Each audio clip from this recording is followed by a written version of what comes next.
السلام الله عليكم ورحمة الله تعالى وبركاته.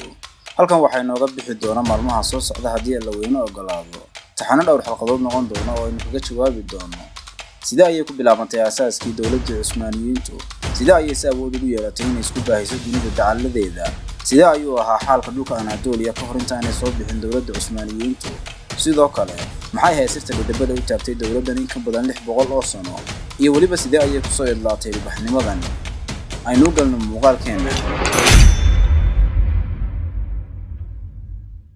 dawladda Cusmaaniyiinta marka aynu soo hadal qaadno waxaynu ka hadlaynaa taariikhda ilbaxnimo dunida ka tirinaysa 600 oo sanadood. taariikhda dawladda Yurub oo dhammi ka cabsan jirtay hal dawlad oo awood u lahayd inay isku soo taagtaana aanay jirin waqtiyada qaar. taariikhda dawlad maalmaha ka mid ahayd hami iyo himilo ka dhex guuxaysay maskaxda wiil yar oo la oran jiray Artuqro Suleymaan Shah. ugu horreyn si aynu isla fahanno qodobkan waa inaynu dib u eegnaa taariikhda dawladda ka tirin jirtay bariga ilaa galbeedka Yurub ee dawladdii Byzantiniyiinta. dhulka Anatolia ee khilaafadan ay ka soo baxday waxaa maamuli jirtay dawladdii Byzantiniyiinta ee Yurub ka tirin jirtay ahaydna cadawga Islaamka ilaa markii uu soo baxay rasuulkeenu sallallahu alayhi wasallam.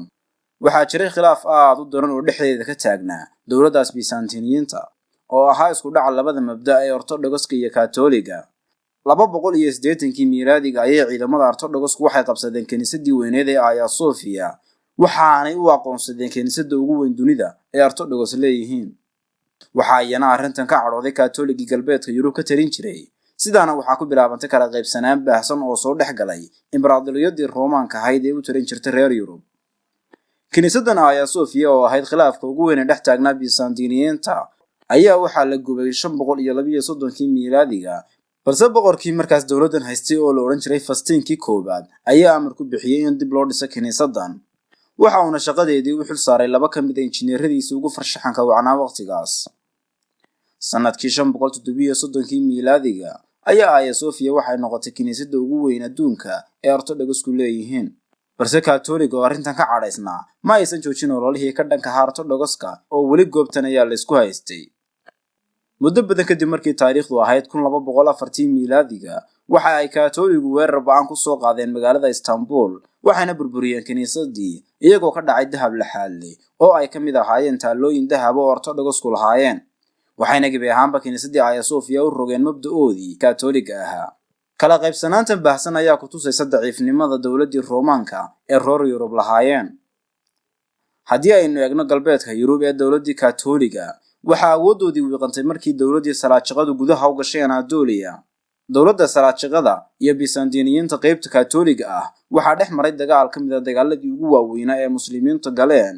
ciidamada Salaajiqadu waxaa madax u ahaa dagaalyahankii la oran jiray Arsalan, waxa uuna watay ciidan gaadhaya 20,000 oo askari, waxayna 20,000 oo keliya dagaal lagu hoobtay la galeen 200,000 oo Byzantiniyiinta. waad qiyaasi kartaa daawada farqiga u dhexeeya tirada intaas leeg, balse arrinka mucjisada iyo dhabarnahayska noqday ayaa ahaa markii ciidankii Islaamka ka guuleysteen Byzantiniyiintii iyagoo gudaha u galay Anatolia. waxayna ka heleen dagaalka qaniimo la xaalay oo lagu sheego inay ahayd 2 milyan oo ah shilimaadkii dahabka ahaa ee waqtigaa la isticmaali jiray. tan ayaana ku keentay hanti la'aan iyo daciifnimo baahsan dawladdii Byzantiniyiinta, balse weli waxa ay ku sii nagaayeen xuduudaha Anatolia. haddaba daawada aynu wax yar isdul taagno dawladdan Salaajiqada iyo xaaladaheedii si aynu isula fahanno qodobkan.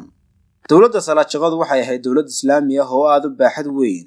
waxay xukumi jirtay dhulalka wadamada maanta loo yaqaan Iran, Turki, Azerbaijan, Pakistan, Turkmenistan, Afghanistan, Uzbekistan, Kazakhstan, Dagestan, Iran, Suuriya, Lubnaan, Falastiin, Urdun, Oman, Kuwait iyo waliba Imaaraat.